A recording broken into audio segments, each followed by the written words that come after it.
कहते हैं जब किसी देश में कोई बड़ा बदलाव करना हो तो सबसे पहले उसकी शिक्षा नीति को बदलना चाहिए और आज इसकी शुरुआत हो गई है। भारत सरकार के मानव संसाधन विकास मंत्रालय ने आज इस नई शिक्षा नीति की घोषणा की है। इसलिए आज हम आप सबको बताएंगे कि इससे देश के तमाम छात्रों, उनके परिवार और उनके माता पिता के जीवन में अब क्या क्या बदलाव आने वाले हैं। अगर आप छात्र हैं या किसी छात्र के माता पिता हैं तो आपको ये सारी जानकारियां बहुत ध्यान से सुननी चाहिए और अगर आप चाहें तो नोट भी कर सकते हैं।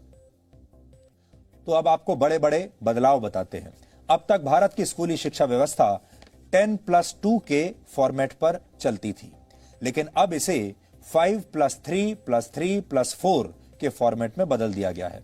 इसके तहत स्कूल के पहले 5 वर्षों की पढ़ाई फाउंडेशन स्टेज मानी जाएगी, यानी इस दौरान छात्रों के लिए मजबूत नींव तैयार की जाएगी। इसका करिकुलम NCERT द्वारा तैयार किया जाएगा और इसमें प्री प्राइमरी के 3 वर्ष और पहली और दूसरी कक्षा का एक वर्ष शामिल होगा, यानी प्री प्राइमरी के 3 साल और फिर पहली और दूसरी कक्षा के 2 साल। इसके तहत बच्चों को खेल कूद और अलग अलग गतिविधियों के जरिए पढ़ाई कराई जाएगी, यानी इन कक्षाओं के छात्रों के लिए किताबों का बोझ अब पहले जितना नहीं होगा। इसलिए हम कहेंगे कि जो छोटे बच्चे अब स्कूलों में जाएंगे और अपने शिक्षा की यात्रा को आरंभ करेंगे वो बहुत किस्मत वाले होंगे। इसके बाद अगले 3 साल यानी तीसरी कक्षा से 5वीं कक्षा तक की पढ़ाई के दौरान छात्रों को भविष्य के लिए तैयार किया जाएगा। इसके तहत छात्रों का परिचय विज्ञान, गणित, कला, सामाजिक विज्ञान और ह्यूमैनिटीज जैसे विषयों से करवाया जाएगा। इसके अगले 3 साल मिडिल स्टेज माने जाएंगे और इसमें कक्षा 6 से लेकर कक्षा 8 तक के छात्र शामिल होंगे। इस स्टेज में छात्रों को तय पाठ्यक्रम के मुताबिक पढ़ाया जाएगा और इसके बाद 9वीं से 12वीं कक्षा तक इस फॉर्मेट की 4 वर्षों वाली आखिरी स्टेज होगी। ये 4 साल की स्टेज होगी। इसमें छात्रों में किसी विषय के प्रति गहरी समझ पैदा की जाएगी, उनकी विश्लेषण क्षमता को बढ़ाया जाएगा और उन्हें जीवन में बड़े लक्ष्य निर्धारित करने के लिए प्रेरित किया जाएगा। लेकिन सबसे महत्वपूर्ण बात यह है कि अब स्कूलों में पहले जैसा स्ट्रीम सिस्टम नहीं होगा। इसका मतलब यह है, यानी अगर आर्ट्स का कोई छात्र फिजिक्स की पढ़ाई करना चाहता है तो अब वो ऐसा कर पाएगा और अगर अकाउंट्स का कोई छात्र, कॉमर्स का कोई छात्र इतिहास की पढ़ाई करना चाहता है तो वो भी ऐसा कर सकता है। लेकिन संभव है कि इसके लिए अलग अलग विषयों का एक पूल तैयार किया जाएगा और आपको उस पूल से ही अपनी पसंद के विषयों का चुनाव करना होगा। यानी अगर विज्ञान के छात्र को इतिहास में दिलचस्पी है और उसके पूल में ये दोनों विषय शामिल हैं, तब ही छात्र इनकी पढ़ाई एक साथ कर सकता है। हालांकि अभी इस पर पूरा स्पष्टीकरण आना बाकी है, लेकिन पहले की जो व्यवस्था होती थी, हमारे यहाँ 3 स्ट्रीम्स मानी जाती थी, या तो आप साइंस लेते थे या कॉमर्स लेते थे या आर्ट्स यानी ह्यूमैनिटीज लेते थे। और अगर आपने ह्यूमैनिटीज लिया है तो आप साइंस नहीं पढ़ सकते, अगर आपने कॉमर्स लिया है तो भी आप शायद साइंस नहीं पढ़ सकते, साइंस लिया है तो ह्यूमैनिटीज नहीं पढ़ सकते। ऐसी चीजें पहले हुआ करती थी अभी तक, लेकिन अब ये सब बदल जाएगा। अब आप फिजिक्स भी पढ़ सकते हैं, कॉमर्स भी पढ़ सकते हैं, अकाउंट्स पढ़ सकते हैं, एक साथ इतिहास भी पढ़ सकते हैं और फिजिक्स की पढ़ाई भी कर सकते हैं। दूसरी महत्वपूर्ण बात यह है कि 5वीं कक्षा तक की पढ़ाई अब मातृभाषा, स्थानीय भाषा और आपकी राष्ट्रभाषा में ही होगी, यानी अंग्रेजी में पढ़ाई की अनिवार्यता समाप्त नहीं होगी। माफ कीजिएगा, अनिवार्यता समाप्त हो जाएगी। अब अंग्रेजी में पढ़ाई की अनिवार्यता नहीं रहेगी। यह एक बहुत बड़ा बदलाव है। आप अपनी राष्ट्रभाषा में या अपनी लोकल भाषा में पढ़ाई कर पाएंगे। उदाहरण के लिए अगर आप 5वीं कक्षा तक अपने बच्चे को मराठी, संस्कृत या गुजराती भाषा में पढ़ाना चाहते हैं तो अब आप ऐसा कर पाएंगे और अंग्रेजी सिर्फ एक विषय के तौर पर आपको पढ़ाई जाएगी। यानी स्कूलों का जबरदस्ती अंग्रेजीकरण का दौर अब समाप्त हो जाएगा। 6ठी कक्षा में पहुंचने के बाद छात्रों को कंप्यूटर कोडिंग सीखने का मौका मिलेगा। यानी अब भारत के छात्र चीन जैसे देशों की तर्ज पर छोटी उम्र में ही सॉफ्टवेयर और मोबाइल फोन एप्लीकेशंस बनाने की तकनीक सीख पाएंगे और 6ठी कक्षा से ही छात्रों को इंटर्नशिप का भी मौका मिलेगा। यानी अगर किसी छात्र की किसी खास विषय में रुचि है और वो उसकी प्रैक्टिकल नॉलेज हासिल करना चाहता है तो वो इस विषय से जुड़ी इंटर्नशिप कहीं भी कर सकता है उदाहरण के लिए अगर आपका बच्चा पेंटिंग करने का शौक रखता है तो वो किसी पेंटर के पास अब इंटर्नशिप के लिए जा सकता है। अगर आपके बच्चे को सॉफ्टवेयर में इंटरेस्ट है तो वो किसी सॉफ्टवेयर कंपनी में अब अपने स्कूल के दौरान ही इंटर्नशिप कर सकता है। 9वीं कक्षा से 12वीं कक्षा तक की परीक्षाएं अब सेमेस्टर के आधार पर होंगी।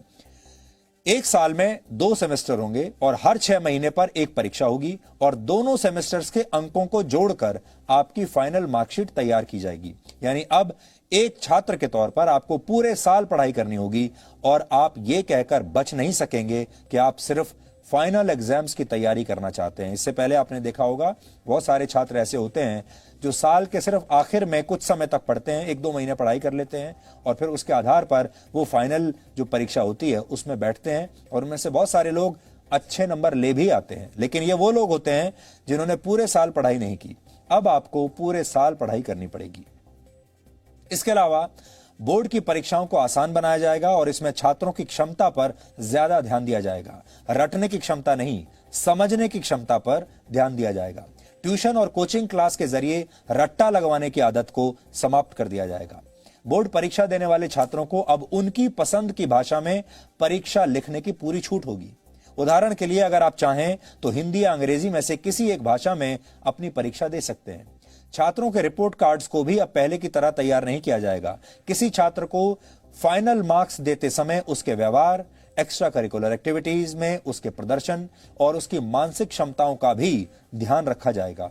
इसके अलावा रिपोर्ट कार्ड को 360 डिग्री असेसमेंट के आधार पर तैयार किया जाएगा। इसमें छात्र खुद को भी अंक देंगे, यानी अपना खुद का भी विश्लेषण करेंगे। विषय पढ़ाने वाले शिक्षक भी छात्र को अंक देंगे और छात्रों के सहपाठी भी उनका आकलन करेंगे। कॉलेज में पढ़ाई करने वाले छात्रों के लिए भी इस नई शिक्षा नीति में बहुत सारे बदलाव किए गए हैं। इसलिए जो छात्र अब कॉलेज में इसके बाद जाने वाले हैं वो भी ध्यान से अभी देख लें। अब देश के छात्र कॉलेज में एडमिशन के लिए कॉमन एप्टीट्यूड टेस्ट दे पाएंगे। इसका अर्थ यह है कि अगर 12वीं कक्षा के बोर्ड एग्जाम्स में आपके ठीक नंबर नहीं आए हैं या आपके मार्क्स इतने नहीं आए हैं कि आपको कट ऑफ परसेंटेज के आधार पर सीधे किसी कॉलेज में एडमिशन मिल पाए, तो आप कॉमन एप्टीट्यूड टेस्ट भी दे सकते हैं और फिर इस टेस्ट में आपके प्रदर्शन को आपके 12वीं कक्षा के नंबरों के साथ जोड़ दिया जाएगा और उस आधार पर आपको आपके मनपसंद कॉलेज में एडमिशन मिल पाएगा। ग्रेजुएशन की पढ़ाई को 3 और 4 वर्षों के कोर्स ड्यूरेशन में अब बांट दिया जाएगा। पहले अगर आप कॉलेज की पढ़ाई बीच में ही छोड़ देते थे तो आपको ग्रेजुएशन की डिग्री नहीं मिलती थी। या तो आप पूरी पढ़ाई कीजिए और या बिल्कुल मत कीजिए। लेकिन नई शिक्षा नीति लागू होने के बाद अगर आप 1 साल के बाद कॉलेज छोड़ देते हैं तो आपको सर्टिफिकेट दिया जाएगा। यह आपका सर्टिफिकेट कोर्स माना जाएगा। अगर आपने कॉलेज का फर्स्ट ईयर कंप्लीट कर लिया और उसके बाद पढ़ाई छोड़ दी तो आपको सर्टिफिकेट कोर्स का सर्टिफिकेट मिलेगा। इसी तरह अगर आप सेकंड ईयर पास करने के बाद 2 साल के बाद पढ़ाई छोड़ देते हैं तो आपको डिप्लोमा दिया जाएगा और अगर आप थर्ड ईयर यानी 3 साल की पढ़ाई पूरी कर लेते हैं तो आपको बैचलर्स डिग्री दी जाएगी और अगर आप 4 साल का कोर्स करके बैचलर्स डिग्री लेना चाहते हैं तो आपको रिसर्च के सर्टिफिकेट के साथ ये डिग्री मिलेगी। इससे उन छात्रों को बहुत फायदा होगा जो कॉलेज के दौरान किसी प्रोजेक्ट पर काम कर चुके हैं। 4 वर्ष के इस कोर्स में स्कूल के छात्रों की तरह कॉलेज के छात्र भी अलग अलग विषयों की पढ़ाई एक साथ कर पाएंगे। इस व्यवस्था को मल्टी एंट्री और मल्टी एग्जिट वाली व्यवस्था कहा जाता है। यानी छात्र जब जिस विषय की पढ़ाई करना चाहेंगे तो वो ऐसा कर सकेंगे और जब वो ये पढ़ाई छोड़ना भी चाहेंगे तो ये काम भी आसानी से कर सकेंगे। इसीलिए इसे मल्टी एंट्री और मल्टी एग्जिट कहा गया है। आप जब चाहे एंट्री ले सकते हैं और एग्जिट भी कर सकते हैं जब चाहें। इसके अलावा एक एकेडमिक बैंक ऑफ क्रेडिट बनाया जाएगा। इसके तहत अगर आप एक से ज्यादा कोर्स एक साथ करना चाहते हैं तो आप ऐसा कर पाएंगे और जिस कोर्स को आप जहां तक कंप्लीट करेंगे उसके अंक इस क्रेडिट बैंक में जमा हो जाएंगे और फिर जब आप फाइनल डिग्री के लिए कोई कोर्स करेंगे तो उस क्रेडिट को इसमें जोड़ दिया जाएगा। यह पूरी व्यवस्था पूरी तरह से डिजिटल होगी, ऑनलाइन होगी।